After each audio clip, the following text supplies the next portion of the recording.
The rumour mill is in full swing as fans across the country eagerly anticipate who will be joining their club. But who do I think my club, Ipswich Town, should sign? We are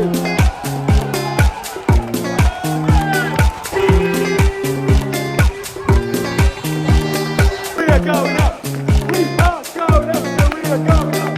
We are going up! We are going up!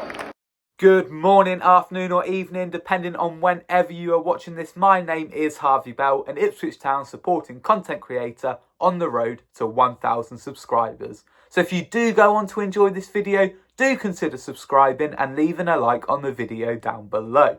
After two remarkable seasons that saw Ipswich Town achieve back-to-back promotions, the Blues are now gearing up for their first Premier League season in 22 years.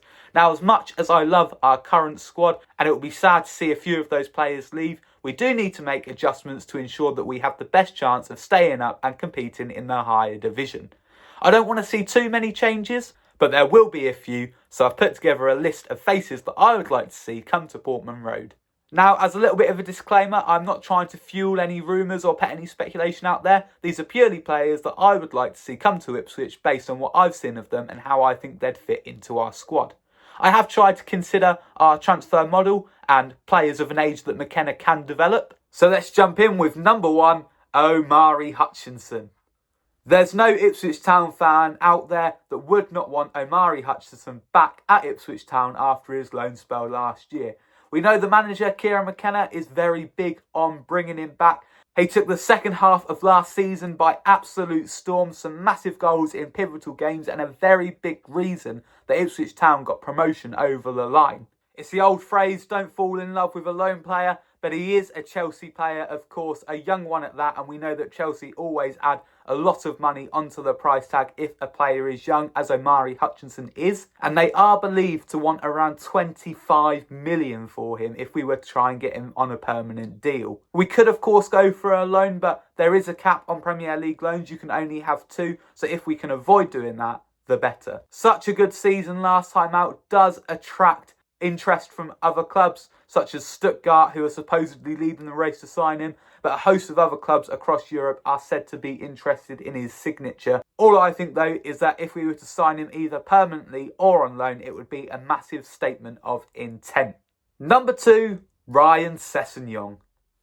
The left back, who can also play on the wing as well, joined Tottenham back in 2019 from Fulham on a deal that was worth £25 million.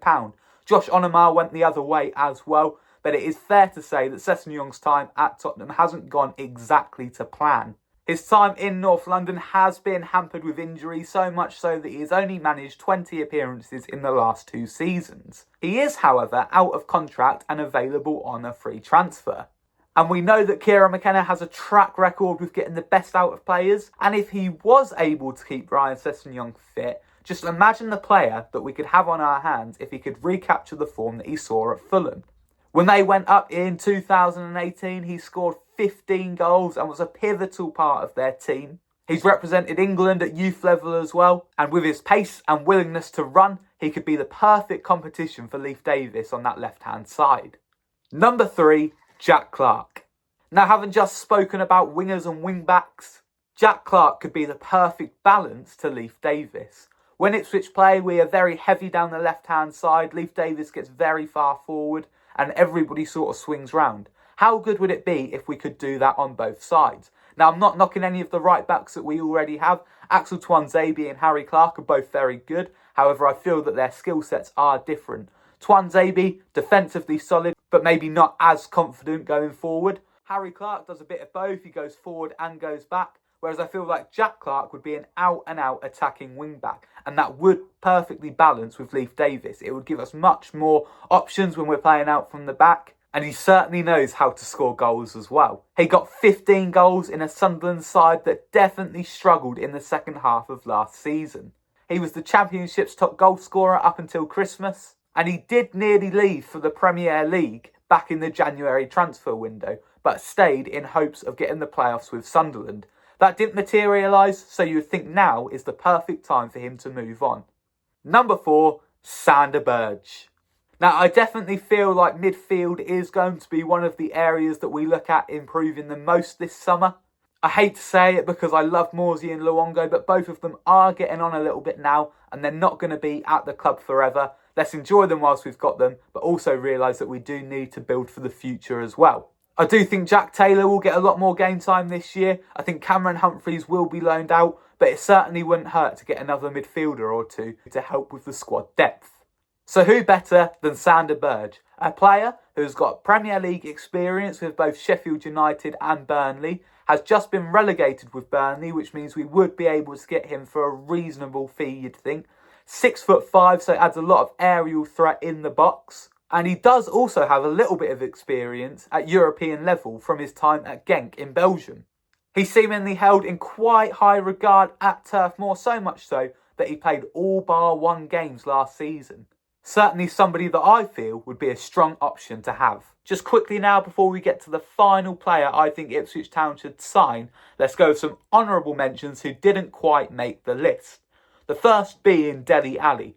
Now, don't get me wrong, I would absolutely love to sign him. I listened to his interview on Monday Night Football a few weeks back. He sounds hungry. He's got World Cup 2026 written in his calendar and he's desperate to prove a point. If we could recapture some of the form that he had in his earlier career at Tottenham, he would be an absolutely wonderful player to have in our attacking ranks, but I do just feel like his wages may be a little bit too high.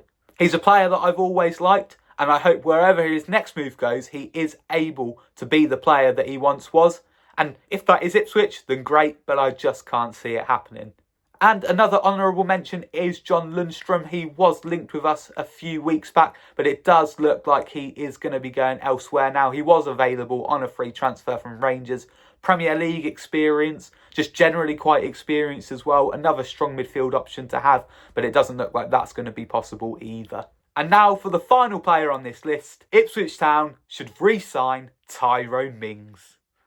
Now, this one is certainly a little bit ambitious given that up until he got injured, he was Aston Villa's captain, but he had a massive injury on the opening day of last season at Newcastle that put him out for the entire season. He's still recovering, but he will need a place to find his feet again. Where better than the club where he initially found his feet and got given his break over 10 years ago now.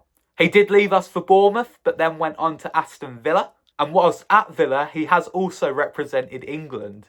He's now 30 years old and would definitely help to settle what is a young back line. And Aston Villa do have strong players in that department already, the likes of Pau Torres, Ezri Konsa. That actually, perhaps loaning Tyrone Mings out could be a good option to help him get over his injury and get back playing regular football. As I say, that one might be a little bit ambitious, but it's certainly one that I'd keep an eye on, and I'd love to see him back at Portman Road. So there we have it. Those are 5 players that I would like to see Ipswich Town sign this summer. Let me know down in the comments if you agree with them and who you would like to see Ipswich sign.